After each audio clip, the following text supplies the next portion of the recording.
देखना थोड़ा मेरे पास वो नहीं है यार, आज क्या बोलते हैं, मेरा नोटपैड मेरे पास नहीं है, ठीक है। तो मैं थोड़ा माउस से लिखने की कोशिश करूंगा, थोड़ा लिखने में वो होगा। बट चलो एक्सप्लेन करते हैं, ठीक है।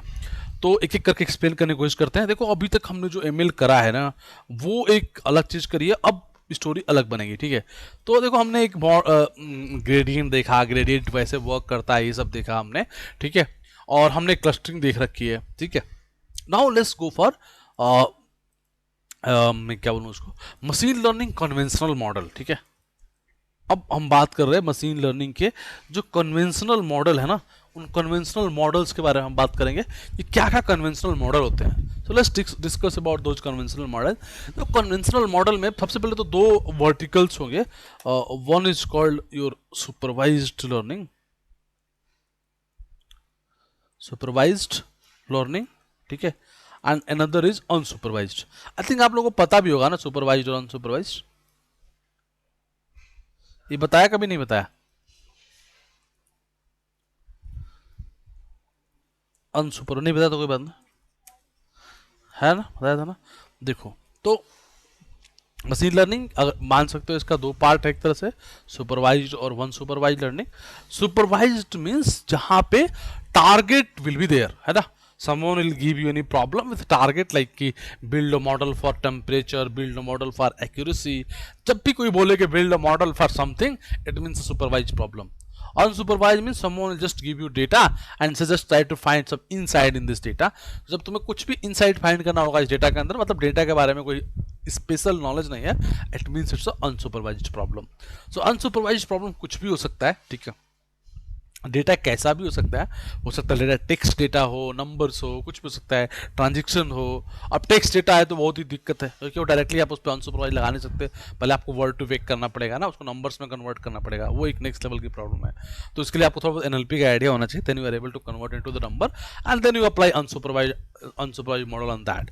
So you need little bit about NLP, मतलब जो भी आपकी नॉलेज है। So in deep learning will see that, हम एनएलपी भी पढ़ेंगे उसमें, ठीक है। तो there I will explain you word to vec, और वहीं बताऊंगा कि यहाँ पे क्लस्टरिंग वगैरह करके हम कई बार इनसाइट्स निकालते हैं टेक्स्ट डेटा के अंदर भी। That is really important.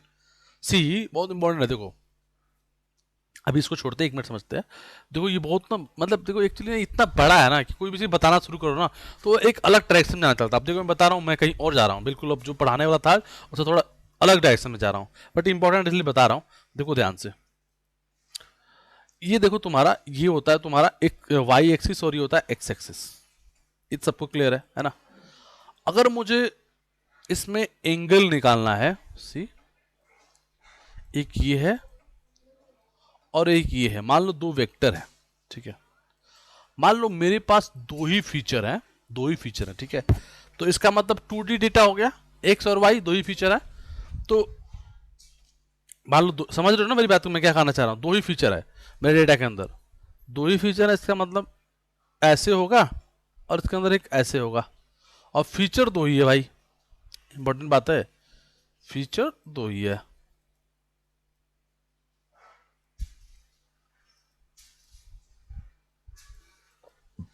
ठीक है ये, तो इसका मतलब एक दो तीन चार, चार डेटा है, फीचर दो है। मान लो पहला डेटा है यहाँ पे मान लो 3 है और ये 2 है, अगला ऐसी 4 6 कुछ ऐसे करके है, ठीक है। तो मान लो एक्स ये है तुम्हारा 3 और 8, एक्स पे 3 हो गया और वाई पे हो गया 8, ठीक है यार, माउस से मैं लिख रहा हूँ, ध्यान से देखना। और यहाँ पे मान लो हो गया ये 6 और 3, ये हो गया एक डेटा। ये है मान लो 3 और 8, एक है 6 और 2, एक और डेटा होता मान लो वो होता तुम्हारा 5 और मान लो 1। एक्स एक्सिस पे 5 है और वाई एक्सिस पे 1 है, तो इसका मतलब डेफिनेटली कहीं 5 और 1 हो गया ना, यहाँ पे होगा कहीं पे, है ना, 5 और 1। This is third data, 5, 1। ठीक है, एक मिनट रुको ना, अगर साफ नहीं लेंगे तो समझ में नहीं आएगी बात, कहना क्या चाह रहा हूँ मैं।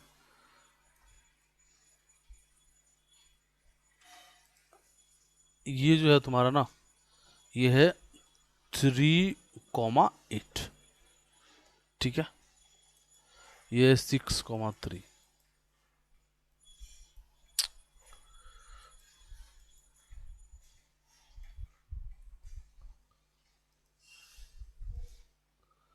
ये आपका 6,3, ठीक है।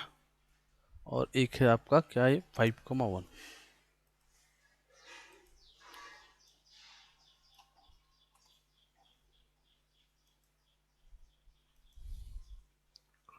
Five comma one. अब ध्यान से देखो, अपने पास तीन डेटा हो गया, 3,8, 6,3 और 5,1। ये भी ठीक बात है। ये हो गए एंगल्स, बीच में क्या है ये भी हो गया। Suppose I want to check कि जो पहला है, this is the first one, second one, this is third one, ठीक है। कौन से दो वेक्टर आपस में ज्यादा नजदीक है, मतलब किसमें सिमिलैरिटी ज्यादा है। मान लो सपोज करो ये पहला जो डेटा है वो किसी एक इमेज का है। मान लो ये बहुत ही अभी तुम लोगों का इमेज का आइडिया भी लग चुका है, क्योंकि most of the students on deep learning, तो आपको पता है कि इमेज का मतलब क्या है। तो image is actually 3D format ना, विथ हाइट एंड चैनल। क्योंकि अगर हम डेटा रीड करेंगे इमेज का, तो वो उसमें तीन चीज़ आएंगे, विड्थ आएगी, हाइट आएगी, और वो RGB के लिए तीन चैनल आएंगे, कलर्ड इमेज है तो। बट मैं उसको सोच रहा हूँ कि अभी आप उसको छोड़ दो, बस ऐसे सोचो कि ठीक है 1D है, 1D आपको पता है कैसे कन्वर्ट करते हैं 3D को, वो फ्लैटन करके। मान लो ये कैट है और ये डॉग है और एक एलिफेंट, नहीं ऐसे नहीं बोल सकते, तीनों अलग अलग इमेज हैं, जो भी होंगे हमें नहीं पता। And I want to check the similarity between this, ठीक है, किसमें क्या सिमिलैरिटी है। नाउ सी दिस वेक्टर ना। अब देखो वेक्टर में अगर दो वेक्टर के बीच का एंगल निकालना है, हम क्या यूज करते थे 10th या 9th, नहीं 11th मैथ्स में होता था, A dot B is equal to mod A mod B cos theta. याद है? याद है आप सबको? याद ही होगा मेरे ख्याल से दिस फॉर्मूला, कि अगर हम करें A dot B is equal to mod A है ना, मॉड बी, एंड देन करते कॉस, जो भी मान लो थीटा मान लेते हैं, जीरो में लिख देता हूँ यहाँ पे, कॉस थीटा। सो ठीक है, इसको मैं जीरो लिखता हूँ, कॉस थीटा, ये होता था हमारा वो। तो फिर हम एंगल निकालने के लिए करते थे okay, cos theta is equal to A dot B divide में, है ना, mod A multiply mod B. ठीक बात है? बोलो ना, ठीक बात है ये? सही, यस नो? इतना तो पता होगा ना सभी को यार।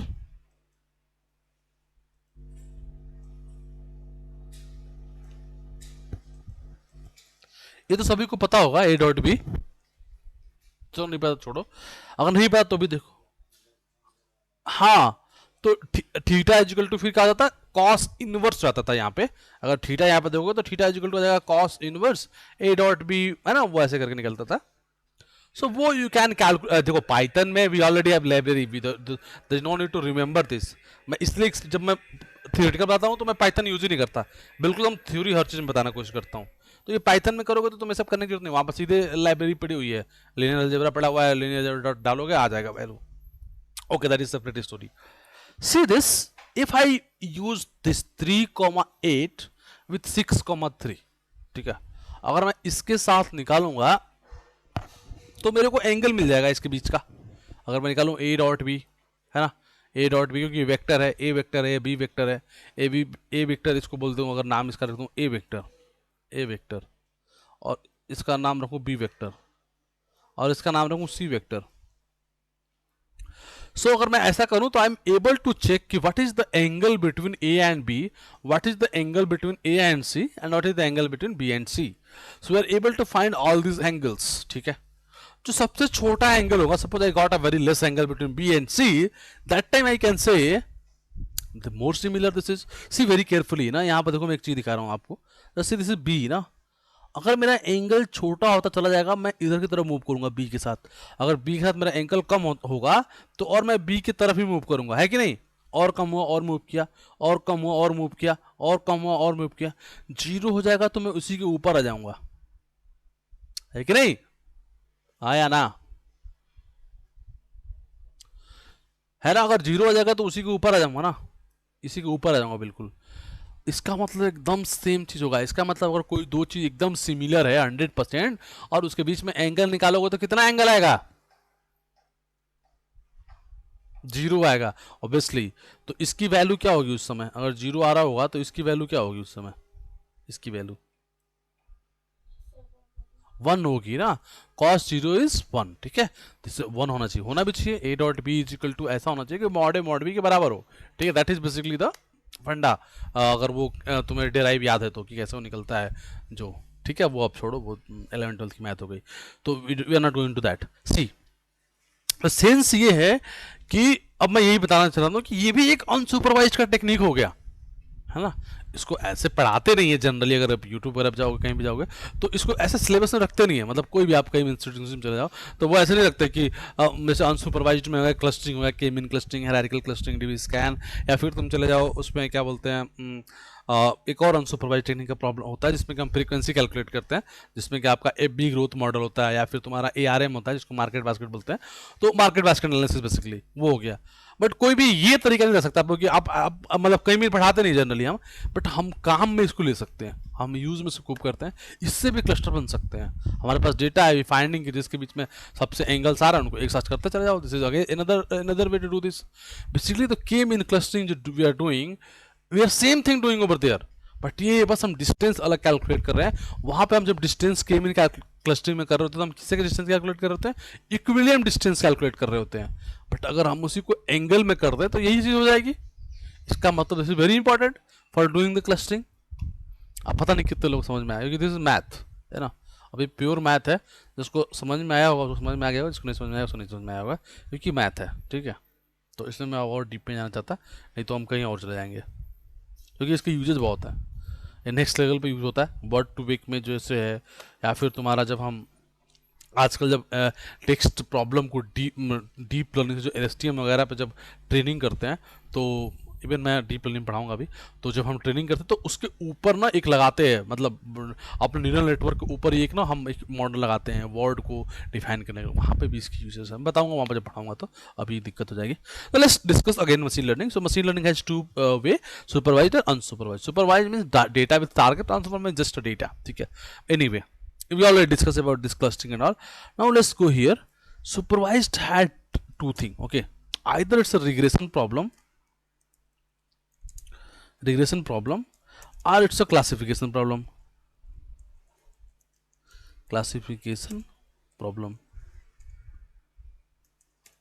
तो कुछ भी हो सकता है, या तो वो रिग्रेशन होगा या तो वो क्या होगा, क्लासिफिकेशन होगा, दैट इज टोटली ओके। सो ये हो सकता है कि आपका इसके अंदर रिग्रेशन प्रॉब्लम भी आए सुपरवाइज्ड में, और क्लासिफिकेशन प्रॉब्लम भी आए, कुछ दोनों में से कोई भी आ सकता है, ठीक है। अब रिग्रेशन होगा कैसे, टारगेट को देखो, if your target is continuous value, it's continuously increasing decreasing जो भी हो रहा है, it's means regression problem. If your target is categorical variable, like you are saying yes no, or maybe you are saying there will be rain, yes, there will be no rain, yes, there will be no rain tomorrow, or maybe you are saying he is the patient of cancer or all, or maybe जैसे आज morning हम लोग deep learning कर रहे थे, we are trying to train a model for 6 different categorical value कि वो जो होगा, वो जो इमेज है वो किसका है, क्या क्या था उसमें, सी था, माउंटेन था, ये सब चीज़ें थी, तो उसमें से है ना, हाँ बिल्डिंग्स था, तो कहने मतलब 6 थे, तो इसका मतलब वो क्लासिफिकेशन प्रॉब्लम हो गई, जहाँ भी टारगेट कैटेगोरिकल होगा इसमें से क्लासिफिकेशन प्रॉब्लम, और जहाँ पे भी कॉन्टिन्यूअस वैल्यूज है वहाँ पर रिग्रेशन प्रॉब्लम है, ठीक है। Now let's go for classification problem. So once we go check the classification problem, then we have a different machine learning like models. Those are really important. Like let's talk about one by one. Either this is KNN model. KNN is naive based model, decision tree model, support vector machine. So कितने हो गया, name base हो गया, decision support vector machine हो गया, random forest हो गया, logistic regression हो गया। So this are the different model, है ना, दिस आर डिफरेंट मॉडल, ठीक है।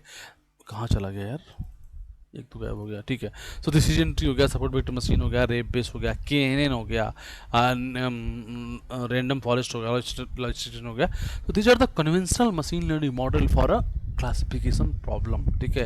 And still these are like, कुछ लोग सोचते हैं ना कि मतलब ये थोड़ा गलत सोच है मतलब कुछ मतलब गलत सोच का मतलब कि पता नहीं है, बस ये वाली बात है कि डीप लर्निंग है अपने पास, न्यूरल नेटवर्क है, then why we are going to use these machine learning models like nay based decision tree support better machine KNN। अगर हमारे पास ऑलरेडी हम डीप लर्निंग कर रहे हैं, जैसे हम सुबह पढ़ रहे हैं, हम वहाँ भी क्लासिफिकेशन प्रॉब्लम कर रहे हैं, बट हम नेटवर्क बना रहे हैं, न्यूरल नेटवर्क बना रहे हैं, और वहाँ पे मैं आपसे बोलता हूँ कितना भी कॉम्प्लेक्स डेटा हो, you are able to do this using this, चाहे कितना भी कॉम्प्लेक्स डेटा हो, बट उसकी खर्च अलग है ना, उससे कॉस्ट अलग है ना, उसको देखो क्या क्या चाहिए। वहीं पे देखो बिना GPU का रन नहीं होता। देखो आज सुबह एक लड़का बता रहा था ना कि मैं, आप रन कर रहे हो तो इतना सेकंड लग रहा है, मैं रन कर रहा हूँ तो इतना मिनट लग रहा है, बिकॉज ऑफ रिसोर्स ना। वहाँ पर रिसोर्स की चैलेंज है, उसको ट्रेनिंग करना चैलेंज है, डिप्लॉयमेंट में चैलेंज है उसको, है ना। अगर बड़ा नेटवर्क बन जाएगा तो डिफरेंट डिफरेंट चैलेंज और बढ़ जाएंगे, तो उसके चैलेंजेस अलग हैं, वो इतना ईजी नहीं है न्यूरल नेटवर्क ट्रेन करना, ठीक है। अगर रिक्वायर्ड नहीं है तो we don't go for that. अगर मतलब you are working on image problem, video problem, तो हम ML मॉडल से नहीं क्लासीफाई कर सकते भाई। आपने बेस से सोचो कि मैं इमेज को क्लासीफाई करूंगा, नहीं कर पाओगे, करोगे एक्यूरेसी बहुत कम आएगी। And even I will compare with this, हम ML में कोई इसके दिन करेंगे इमेज पे काम, और मैं वही न्यूरल नेटवर्क में अपन कर ही रहे हैं अभी, देखना एक्यूरेसी में कितना फर्क हो सकता है, ठीक है, बहुत फर्क हो सकता है। तो दैट्स वाई अगर कॉम्प्लेक्स डेटा है उस तरह का तो definitely neural network will very helpful. But suppose normal data है, you are working on a sales data, why you are going for deep learning neural network, just go for ML models, जो भी classical model हैं आपके। कोई भी एक classical model को पकड़ लीजिए, डिसीजन ट्री को, सपोर्ट वेक्टर मशीन को, नेप बेस को, किसी को पकड़िए और अपना काम कर लीजिए। That's why classical ML model is really really important. ये मैं क्यों बता रहा हूँ, क्योंकि अभी साथ में आप पैरेलल डीप लर्निंग पढ़ रहे हैं, आपको कंफ्यूजन ना हो कि यार वो इतना, जब एक तो उसको पढ़ने में इतना टाइम लग रहा है बट इतना इंपॉर्टेंट है तो हम ये क्यों करेंगे फिर। इसलिए मैं आपको बताया कि दोनों का अपना अपना इंपॉर्टेंस है, इसका अलग जगह इंपॉर्टेंस है, उसका अलग जगह, आप किसी को ऊपर नीचे नहीं कर सकते, ठीक है। ये हो गया काम खत्म। अब इसको जरा, और अगर if you are going to work as a data scientist, most of the time you are going to use this models, ठीक है।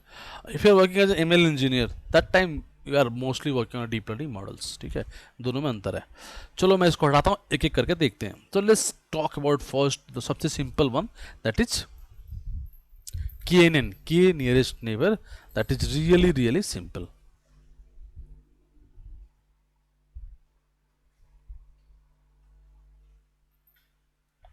ठीक है।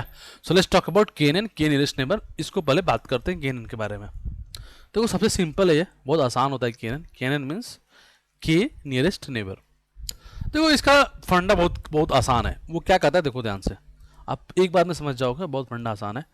सपोज मेरे पास एक डेटा है, ऐसे just I am giving a data, और मैं इसको बनाने के लिए थोड़ा सा कुछ यूज़ कर लेता हूँ। मैं इसको ऐसे यूज़ कर, ओके नहीं,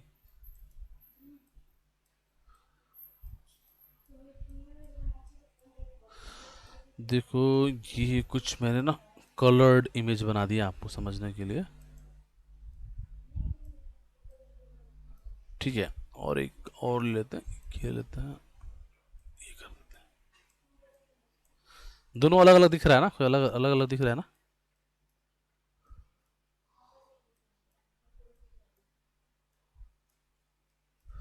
देखो ठीक है, दोनों इस तरह से मॉडिफाइड है, ये डेटा है आपका, ठीक है भाई। मतलब दो क्लास है आपके पास, एक ग्रीन वाला और एक ब्लू वाला, दो ही क्लास है। अब आपको एक नए डेटा को क्लासिफाई करना है कि वो किस से बिलोंग करता है, ग्रीन से या ब्लू से।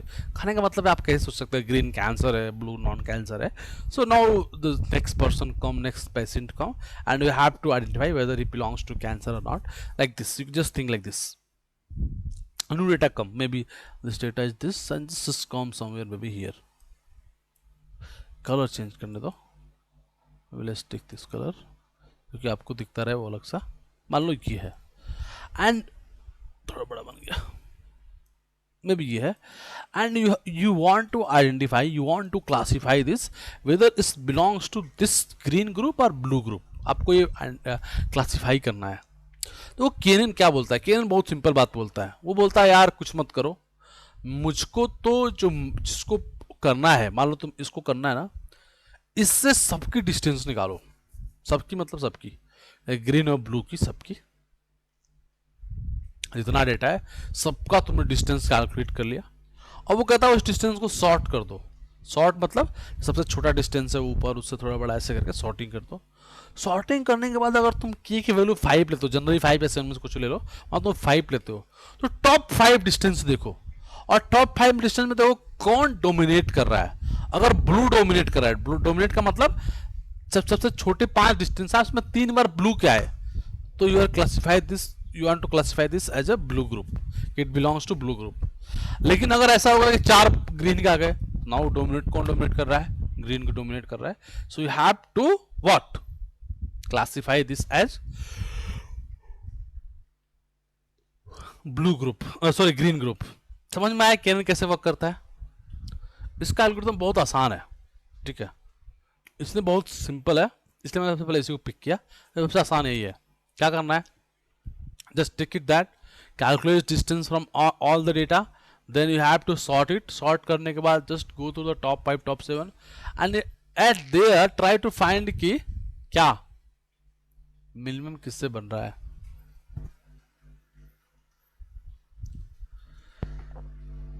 आया समझ में नहीं आया? इस समझ में नहीं आया?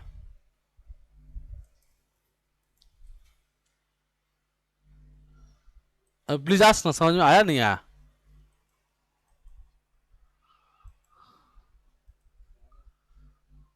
आ गया सभी को? कोई है जिसको समझ में नहीं आया प्लीज आस्क, क्योंकि इससे आसान कुछ भी नहीं हो सकता। अब देखो, जो ये डिस्टेंस कैलकुलेट हुआ या इक्विवेलेंट डिस्टेंस वही same, under root y2 minus y1 का whole square plus x2 minus x1 का whole square. If you do want to do this you can do like this.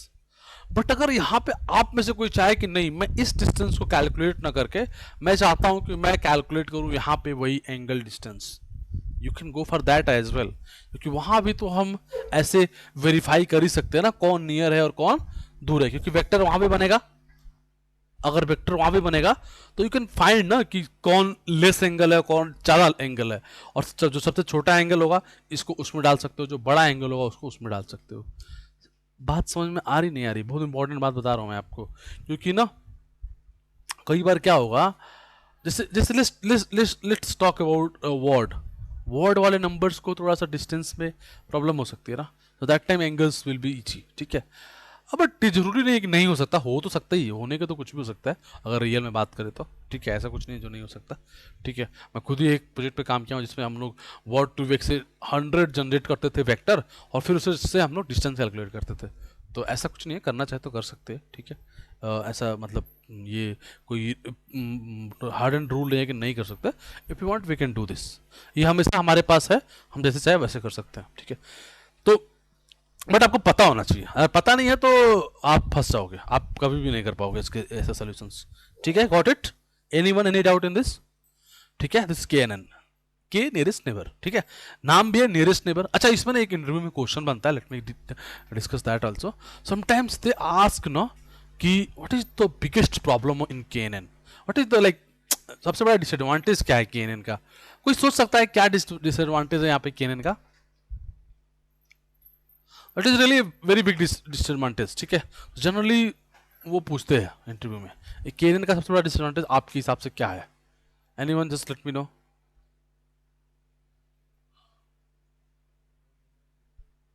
Number of feature is not,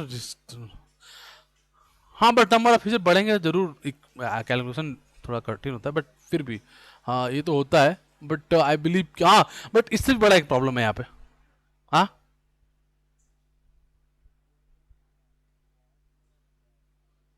नहीं, वो तो बहुत minus में नहीं आएगा ना, क्योंकि हम उसको अच्छा, देखो अगर डिस्टेंस कभी माइनस में नहीं आ सकता, नहीं डिस्टेंस कभी निगेटिव हो सकता है, सोचो जरा। हाँ नहीं, क्यों लेना पड़ेगा डिस्टेंस कैलकुलेट का फॉर्मूला, सोचो जरा, तो सिर्फ जरा सोचो formula, under root y2 minus one का होल स्क्वायर ना, plus again square, so when दो स्क्वायर को ऐड करोगे तो निगेटिव चांसेस नहीं बनता ना कभी भी, तो वो डिस्टेंस का फॉर्मूला ऐसे बनाया कभी निगेटिव हो नहीं सकता, और लॉजिकली भी डिस्टेंस कभी निगेटिव नहीं हो सकता ना, तो वो तो पॉसिबल नहीं है। नहीं तो वो वेक्टर है ना, तो वो वेक्टर है ना, तो वेक्टर है तो जब तुम अंडर रूट करके करोगे तो वो कभी निगेटिव नहीं आएगा ना, डिस्टेंस कभी निगेटिव नहीं हो सकता। एक देखो बिगेस्ट प्रॉब्लम यहाँ पे, जरा मैं बता रहा हूँ क्या है, जरा सोचो जरा। अगर तुम्हारे पास ये डेटा होता, तुमने इसको आइडेंटिफाई कर लिया इस वाले बंदे को कि बिलोंग कर रहा है सपोज ग्रीन से, तुमने डिसाइड कर दिया कि ये जो है ये पर्टिकुलर थिंग ये बिलोंग कर रहा है ग्रीन ग्रीन वाले ग्रुप से। फिर मैंने कहा ठीक है एक नया डेटा लो, मान लो डेटा आ गया वापस से ये, क्या तुमको अब इसको भी पूरे डिस्टेंस नहीं कैलकुलेट करना पड़ेगा वापस से? अब इससे सबका डिस्टेंस कैलकुलेट करना पड़ेगा ना वापस से। इसका मतलब जब भी कोई डेटा आएगा ना सबसे डिस्टेंस कैलकुलेट करना पड़ेगा हर बार। You got a data and calculate distance from each point. इसका मतलब ट्रेनिंग जैसा कुछ यहाँ है ही नहीं। Point every time you calculating the same thing, every time you doing the same thing, that's why it's called very lazy model. इसलिए इसको बोलते हैं लेजी मॉडल। आया बात समझ में? क्योंकि ये भाई इसके मतलब एक होता है कि ट्रेनिंग करके प्रिडिक्ट करा लिया हमने, ठीक है, बट वैसा तो कुछ बन नहीं पा रहा ना। बस हो जाए इसके मेथड्स को दो, ठीक है, ट्रेनिंग कराएंगे हम, डिस्टेंस को ऐसे डिफाइन कर देते हैं कि वो तेजी से हो जाता है प्रिडिक्शन। बट रियल केस में बात करें, अगर एक्चुअली सोचा जाए डीप में जाकर के तो ध्यान से तो पता चलता है कि डिस्टेंस तो हर बार कैलकुलेट करना पड़ेगा। तो इसमें तो वो ठीक है, ये एक एल्गोरिदम है, इट विल हेल्प यूर, कई बार बहुत हेल्पफुल है ये, स्पेशली जब हमें अभी मैं बताऊंगा, अभी डिस्कस करूंगा अभी जब हम तुम्हारे वो डिस्कस करते हैं जो नल वैल्यूज को हटाने का फिल करने में बहुत हेल्पफुल है ये। तो इसके अपने इंपॉर्टेंस है, पर इसका डिसएडवांटेज क्या है? Very lazy model. एक बार ट्रेनिंग कर मतलब हर बार आपको सारे डिस्टेंस कैलकुलेट करने ही पड़ेंगे। ऐसा नहीं है कि once you calculated and then again you are not going to calculate, maybe you have to calculate again. Clear? मेरी बात समझ में आ गई सभी को? Anyone any doubt in this just let me know. ठीक है, डन। बहुत आसान है ये, है ना? तो देखो इंटरव्यू पॉइंट ऑफ व्यू से इसमें इंपॉर्टेंट, अगर कोई पूछेगा तो बहुत ही रेयर चांस है कोई पूछे, और कोई पूछेगा तो इसके बारे में यही पूछ सकता है कि ये जो डिस्टेंस आपने निकाला है वो जो आपका मतलब इस मॉडल का, एक तो ये कि इसका एल्गो क्या है वो आपको पता चल गया, और दूसरा इसका डिसएडवांटेज क्या है। इसमें बहुत क्वेश्चन बनते नहीं है, बहुत ही नॉर्मल मॉडल है, बहुत ही नॉर्मल मॉडल है, ठीक है। We will do this using Python, that's a very simple thing, ठीक है। इससे थोड़ा सा कॉम्प्लेक्स मॉडल है, दैट इज नेप बेस, थोड़ा सा कॉम्प्लेक्स इससे, वो भी इजी है बाकी कंपेयर करो सारे मॉडल से तो, बट थोड़ा सा इससे लिटिल बिट कॉम्प्लेक्स है, दैट इज नेप बेस। तो नेप बेस में क्या है, एक्चुअली बेस थ्योरम यूज होगा, ठीक है। प्रोबेबिलिटी वाला जो ग्राफ है बेस थ्योरम वाला वही यूज होगा। इसका रीजन क्या है बताता हूँ आपको, प्रोबेबिलिटी वाला क्यों करेंगे, तो ये जानना बहुत जरूरी है क्योंकि वो इंपॉर्टेंट होता है क्वेश्चन से। अगर तुम रियल में वो अगर मॉडल पे क्वेश्चन बनेंगे तब तो, अब बहुत रेयर चांस है मॉडल पे इतने क्वेश्चन बने, और बनेंगे तो देखो बहुत इंपॉर्टेंट फंसाने का क्या तरीका है। देखो नेप बेस जो होता है ना वो बेस थ्योरम पे होता है, ठीक है। मेरा ना नोटपैड है नहीं तो मैं लिख नहीं पा रहा हूँ ढंग से। देखो बेस थ्योरम जो होता है वो होता है प्रोबेबिलिटी ए गिवन बी, मतलब जैसे मैं आई एम सेइंग कि जैसे अभी मैं इलाहाबाद में हूँ और बारिश हो रही है, ठीक है, राइट नाउ, तो अब पता नहीं दिल्ली में हो रही है कि नहीं, तो लेकिन अभी मैं यहाँ तो एज्यूम कर सकता हूँ कि definitely there will be traffic and road, है ना, क्योंकि बारिश हो रही है तो पता ही है कुछ ना कुछ ब्रेक हो, कुछ कुछ हुआ होगा, पानी लग गया होगा और ट्रैफिक तो हो गया होगा रोड पे। So I can give a probability, और प्रोबेबिलिटी किस बेसिस पे कर सकता हूँ, एक एक्सीडेंट हैपन हो चुका है, एक इंसिडेंट हैपन हो चुका है, दैट इज बारिश हो चुकी है, अभी जस्ट अभी खत्म हुई है शायद यहाँ पे, तो बारिश हो चुकी है, तो आई सेट कि बारिश हो चुकी है और प्रोबेबिलिटी क्या, ट्रैफिक आने की प्रोबेबिलिटी क्या होगी, तो now I can calculate that probability. Point same, तो इसका मतलब एक इंसिडेंट हो गया तो दूसरे की प्रोबेबिलिटी में निकाल रहा हूं। लेकिन प्रॉब्लम क्या है, जरा सोचो रियल केस में, रियल केस में क्या है, बारिश हो चुकी होंगी और वो बारिश ऑलरेडी हो चुकी होंगी और ट्रैफिक हुआ होगा कि नहीं हुआ उसका डेटा होगा, यस नो में, बट वो एक दो तो नहीं होगा ना, लैक्स ऑफ लैक्स डेटा होंगे। लैक मान लो 1 लाख आपके पास रिकॉर्ड पड़े हैं, बारिश हुई थी और फिर ट्रैफिक हुआ था या नहीं हुआ था, तो उसी बेस पे आपका आज डिसीजन लेना है। तो अब प्रोबेबिलिटी तो वर्क नहीं कर सकती ना, क्योंकि उतने डेटा पे कैसे करेगी, इसीलिए हमें रिक्वायर्ड हुआ नेप बेस की, सॉरी बेस तुम्हारा उसका क्या बोलते हैं, गॉसियन डिस्ट्रीब्यूशन का। ये गॉसियन डिस्ट्रीब्यूशन का फायदा क्या है कि किसी भी डेटा पे कैलकुलेट हो सकता है, देखो यहाँ पे, तो don't you worry, I will explain that also, कैसे ये यूज करेंगे हम लोग। देखो ये, तो अब इसमें क्या हुआ ना कि मुझे प्रोबेबिलिटी निकालनी है, तो हर डेटा का निकाल सकता हूं मैं, कितने भी डेटा कोई भी कंडीशंस बने, so I will use this also. तो थोड़ा सा ये प्री रिक्विजिट है, आपको थोड़ा इसके बारे में आइडिया होना चाहिए, नहीं होगा तो मतलब होना ही चाहिए, मतलब आपको होगा भी मेरे ख्याल से सबको, क्योंकि आप सबने डीए वगैरह करा है ऑलरेडी, आपको पता होगा ये होता है क्या, क्योंकि इसको हम अप्लाई करेंगे नेब बेस में। तो ये एक ऐसी चीज़ है नेब बेस के नाम में नहीं आता कि बट अगर देखो ना, अगर तुम मॉडल देखो ना, तो उसका नाम है गॉसियन नेब बेस, है ना। हम जनरली नेब बेस को यूज जब करते हैं तो देखते हैं गॉसियन नेब बेस, तो नेब बेस के साथ गॉसियन आ गया, ठीक है। तो गॉसियन क्यों, प्रोबेबिलिटी को कैलकुलेट करने में यूजफुल होगा, पहला बात हो गया। अब बोलेगा कोई कि बेस क्यों, क्योंकि वी अप्लाई बेस थ्योरम, है ना। बेस थ्योरम क्या बोलता है, प्रोबेबिलिटी ए गिवन बी, तो हो गया बेस थ्योरम। समझ में आ गया। देखो तीन नाम है क्या, Gaussian naive Bayes. Bayes is for Bayes theorem, Gaussian for we are going to apply the Gaussian normal distribution. Normal distribution और गॉसियन डिस्ट्रीब्यूशन एक ही चीज होता है ना। गॉसियन डिस्ट्रीब्यूशन को ही नॉर्मल डिस्ट्रीब्यूशन बोलते हैं, ये कोई कन्फ्यूजन नहीं होना चाहिए। वो इतना नॉर्मल इसलिए बोलते हैं नॉर्मल डिस्ट्रीब्यूशन, हर जगह वो यूज होता है। एक्चुअली ना हर डिस्ट्रीब्यूशन का मदर फादर कौन है, यही है तुम्हारा नॉर्मल डिस्ट्रीब्यूशन। इसी से सब निकल सकता है, यूनिफॉर्म निकल सकता है, एक्सपोनेंशियल निकल सकता है, सब निकल सकता है। तो इसीलिए गॉसियन डिस्ट्रीब्यूशन बहुत इंपॉर्टेंट है, ठीक है। तो इसीलिए इसको नॉर्मल डिस्ट्रीब्यूशन बोलते हैं। तो अब समझ में आ गया कि गॉसियन क्यों और बेस क्यों। अब नेब क्यों, क्योंकि विल अप्लाई नेब एजम्पशन, ठीक है। तो जब नेब एजम्पशन अप्लाई करेंगे तो that's why it's build like, that's why said Gaussian naive Bayes model. ऐसा समझ में। KNN means K nearest neighbour, क्यों, क्योंकि we are calculating neighbours only. कितने नेबर, के इज नंबर, जैसे 5 या 7 नेबर जो भी हम लेंगे, 5 लेंगे तो 5 नियरेस्ट नेबर देखेंगे और उसमें देखेंगे कि सबसे कौन डोमिनेट कर रहा है। 7 लेंगे तो 7 नियरेस्ट नेबर देंगे और देखेंगे कौन डोमिनेट करेंगे, इसलिए उसका नाम हो गया केएनएन, के nearest neighbour. But here Gaussian naive Bayes, we are applying Gaussian for calculating probability naive assumption based theorem, that's called Gaussian naive Bayes model, ठीक है।